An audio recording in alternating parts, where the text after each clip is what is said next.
Janganlah sekali-sekali engkau ulurkan tangan untuk menerima pemberian dari makhluk, kecuali engkau menyadari bahwa pemberi yang sejati di balik mereka itu ialah Rabb-Mu. Assalamualaikum warahmatullahi wabarakatuh. Kita coba belajar sebentar tentang bagaimana kita berhubungan dengan Allah. Jadi ini semacam bergaul sehari-hari dengan Allah. Cara menyikapinya seperti apa? Nah, ini saya ambil dari beberapa aspek yang ada dalam kitab Hikam. Ini saya potong-potong. Baik. Yang pertama, belajar berhubungan dengannya. Alam ini, kata Syekh Ibnu Athaillah, lahirnya adalah tipuan, batin adalah pelajaran. Nafsu memandang pada tipuan lahiriahnya, sementara memandang kepada pelajaran yang tersimpan di dalamnya. Nah, ini bergaul berhubungan dengan Allah berarti apa? Jangan fokus pada lahiriahnya saja. Mari masuk lebih dalam. Kenapa? Yang hakiki ada di dalam, pelajaran yang sejati ada di dalam, di aspek batiniahnya. Sementara yang lahiriah itu ya gambarnya saja, refleksinya saja. Nah, kalau kita hanya melihat yang luar, mungkin kita tertipu, apalagi kalau kita dikendalikan oleh nafsu. Maka dekat dengan Allah itu fokuslah pada batin. Jangan tertipu oleh yang lahiriah. Biar kita tidak salah sikap.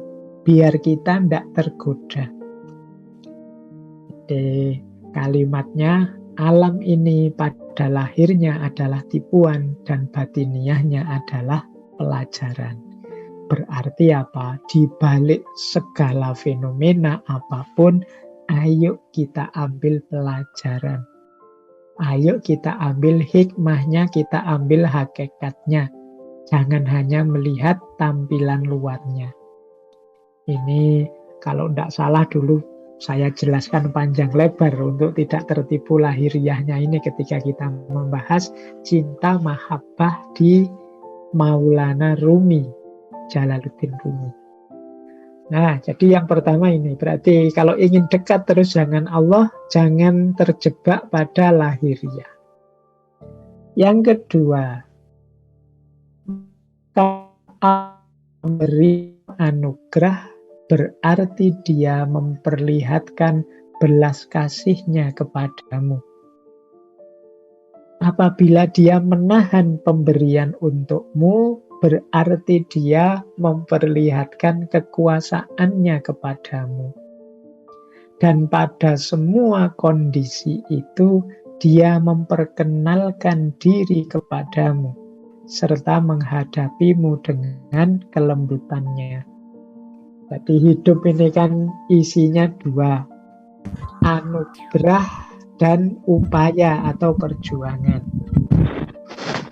Kalau Allah memberi kita anugerah, jadi kita mendapat banyak fasilitas-fasilitas, banyak pemberian-pemberian dari Allah, kita sadarilah itu sebagai kasih sayangnya Allah pada kita. Tapi Pak, hidup saya ini kok berat ya Pak, saya masih harus banyak berjuang untuk mencapai target-target kita. Kita membacanya, oh ini adalah kekuasaannya Allah. Jadi hidup kita ini sebenarnya isinya dua. Kasih sayangnya Allah atau kekuasaannya Allah. Pak, ini pandemi kok tidak selesai-selesai Pak. Oh itu berarti kekuasaannya Allah. Pak, saya senang sekarang kalau kuliah itu tidak capek, online saja, duduk saja di rumah bisa kuliah. Alhamdulillah, itu kasih sayangnya Allah. Jadi kalau bahasa hari ini kan ada disrupsi, ada abundance, ada keruwetan, ada kelimpahan. Ini kalau bahasa tasawuf ini antara kasih sayangnya Allah dan kekuasaannya Allah. Jadi ini dialektika hidup. Pada semua kondisi itu sebenarnya Allah memperkenalkan diri kepadamu. Jadi kata Syekh Ibnu Athaillah, ya mengalami apapun, keruwetan atau kelimpahan, ini arahnya sama. Ayo kita sadari hadirnya Allah. Ayo kita luruskan perjalanan kita ilaihi roji'un, menuju Allah.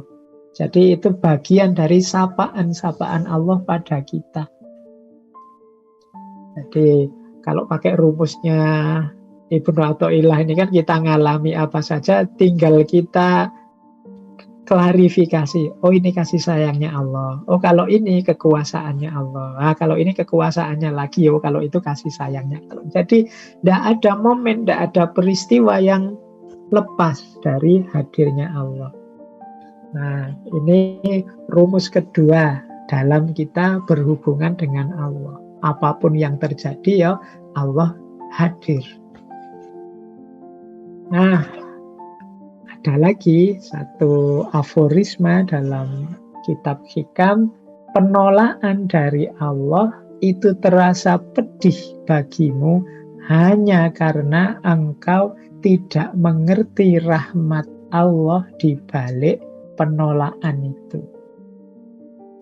Nah, kita kan sering minta-minta pada Allah, tidak dikabul-kabulkan. Loh itu kalau kita kok terus sedih dan galau gara-gara belum dikabulkan oleh Allah, mungkin karena kita belum paham maunya Allah dengan kasih sayangnya. Mungkin kita tidak tahu bahwa mungkin kalau yang kita minta itu dikabulkan, ada banyak hal negatif yang akan terjadi dengan diri kita. Cuma karena kita tidak tahu saja kasih sayangnya Allah itu, terus kita merasa pedih. Makanya orang yang dekat dengan Allah itu kemudian dia tidak takut, tidak gelisah. La khaufun alaihim walahum yahzanun. Kenapa? Dia tahu yang diberikan Allah itu pasti yang terbaik. Termasuk yang membuat dia tidak nyaman atau tidak sesuai dengan yang dia minta pada Allah. Itu kan nama lain dari penolakan dari Allah. Jadi penolakan dari Allah itu terasa pedih hanya karena engkau tidak ngerti rahmatnya Allah di balik penolakan itu. Oke, kenapa itu selanjutnya dijelaskan juga, boleh jadi Allah membuka pintu ketaatan bagimu, akan tetapi belum membuka pintu pengabulan. Dan boleh jadi pula Allah menakdirkanmu berbuat dosa, akan tetapi ternyata dosa itu menjadi sebab sampainya tujuanmu kepadanya. Jadi ini menunjukkan bahwa kita itu ya sepenuhnya tidak boleh suudzon kepada Allah. Karena Allah itu rahmatnya meliputi segala sesuatu. Jadi ada kalanya Allah belum mengabulkan, tapi dengan tidak dikabulkan itu pintu ketaatan terbuka. Membuat kita, ya Allah aku berarti harus sholat lebih khusyuk lagi, aku berarti harus nambah yang sunnah-sunnah ini, aku harus melakukan banyak hal. Nah, ini kan rahmat yang luar biasa. Banyak orang tidak terbuka hatinya untuk taat. Tapi gara-gara kita berdoa kok tidak dikabul-kabulkan, kita tambah semangat taatnya. Itu kan bagian dari rahmatnya Allah. Jadi Allah membuka pintu ketaatan tapi belum membuka pintu pengabulan. Karena kadang-kadang kita berdoa kok terus dikabulkan, kan terus tunai sudah. Ya sudah, doanya sudah terkabul kok, selesai. Nah itu antara lain ilustrasi yang menjelaskan bahwa orang yang dekat dan mencintai Allah itu tidak sedih batinnya meskipun doa tidak dikabulkan, karena pasti ada rahmat Allah, kasih sayang Allah di balik itu. Bahkan ada kalanya, kalau ini lebih ekstrim lagi, Allah menakdir kita melakukan dosa, yang gara-gara dosa itulah akhirnya kita sadar hakikat hidup untuk kembali padanya. Nah, makanya jangan underestimate terhadap orang-orang yang berdosa. Karena kadang-kadang dosa itu justru mengantarkan pelakunya dekat pada Allah. Jadi menjadi sebab sampainya tujuanmu kepadanya. Waktunya sudah mepet.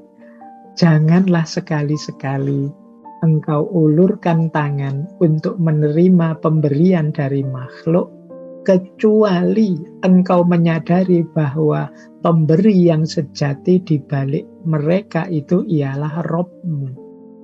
Apabila engkau mampu berlaku demikian, maka terimalah apa yang sesuai dengan ilmu yang engkau pahami.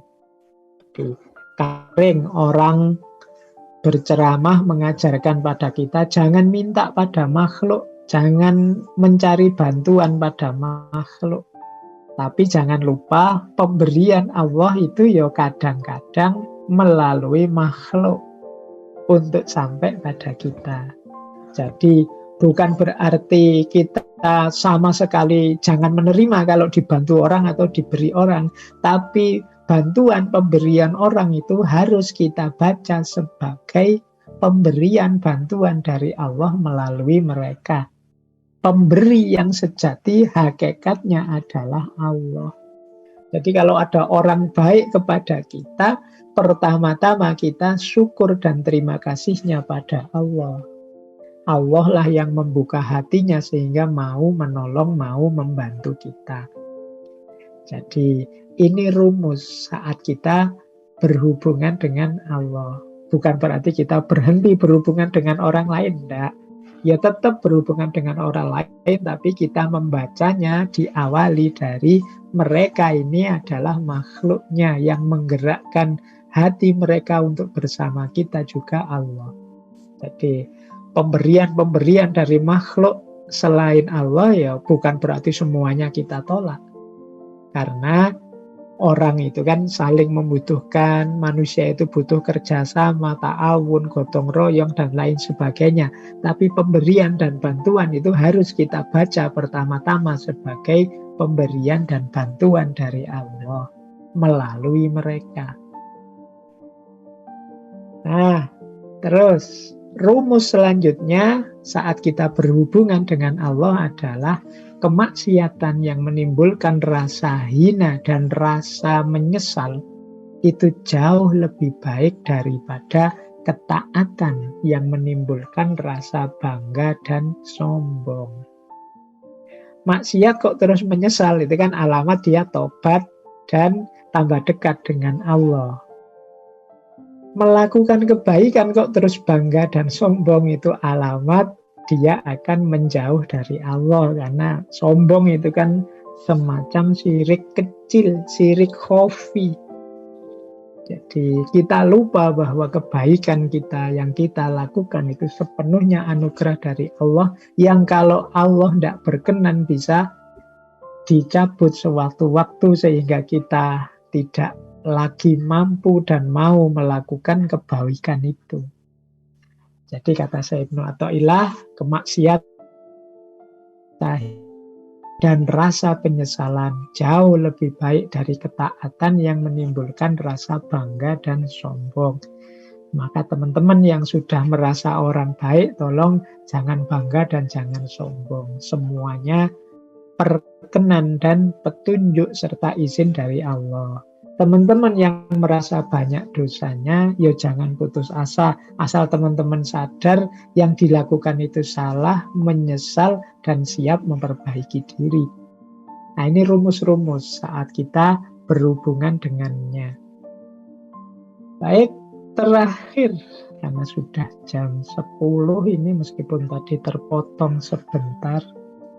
Sebagaimana Allah tidak menyukai amal yang tidak sepenuhnya baginya, Allah juga tidak menyukai hati yang tidak sepenuhnya untuknya. Amal yang tidak sepenuhnya baginya tidak dia terima, dan hati yang tidak sepenuhnya baginya tidak dipedulikan olehnya. Jadi teman-teman, marilah dengan mempertimbangkan aforisma dari Syekh Ibnu Athaillah ini, mari kita berikan sepenuh daya, sepenuh hati, apapun yang terbaik yang bisa kita berikan pada Allah. Kalau pakai bahasa hari ini mungkin mari kita berikan the best version dari diri kita kepada Allah. Jangan ditahan-tahan, capek ndak apa-apa, lelah ndak apa-apa. Mungkin ada resiko-resiko lain yang tidak fatal, ndak apa-apa. Pak, saya pingin sih puasa Senin Kemis misalnya, ya mampu loh Pak, saya ndak ada aktivitas-aktivitas berat. Tapi saya khawatirnya nanti kurus Pak, nanti sudahlah, kalau mampu ayo diberikan sepenuh kuasa kita. Kalau bahasa hari ini ya the best version dari diri kita.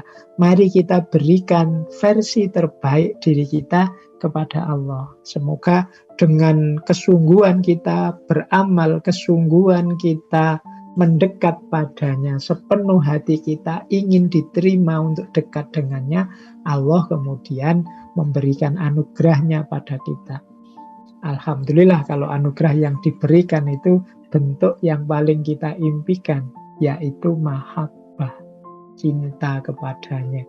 Karena kalau sudah jatuh cinta kepada Allah, semua kebaikan yang lain itu rasanya ringan. Kalau tadi teman-teman bangun malam susah, begitu jatuh cinta pada Allah, insya Allah bangun malam itu enteng. Sebagaimana kalau teman-teman telepon-teleponan dengan yang dicintai itu kan bisa dari Isya sampai jam 12 malam sampai subuh kuat. Kenapa? Ada cinta. Kepada Allah juga begitu. Kalau rasa cinta sudah lahir, tidak ada yang berat. Bahkan tidak ada ketakutan, tidak ada lagi rasa kekhawatiran. Semuanya kita pasrahkan pada Allah demi mencapai ridhonya. Dan ini memerlukan rasa mahabbatullah, cinta kepadanya. Baik, saya kira ini ya teman-teman kajian kita malam hari ini dengan segala keterbatasan dan kekurangannya. Semoga teman-teman juga tetap istiqomah belajar, nambah ilmu, meningkatkan kualitas hidup kita yang pada akhirnya meningkatkan kedekatan kita kepada Allah.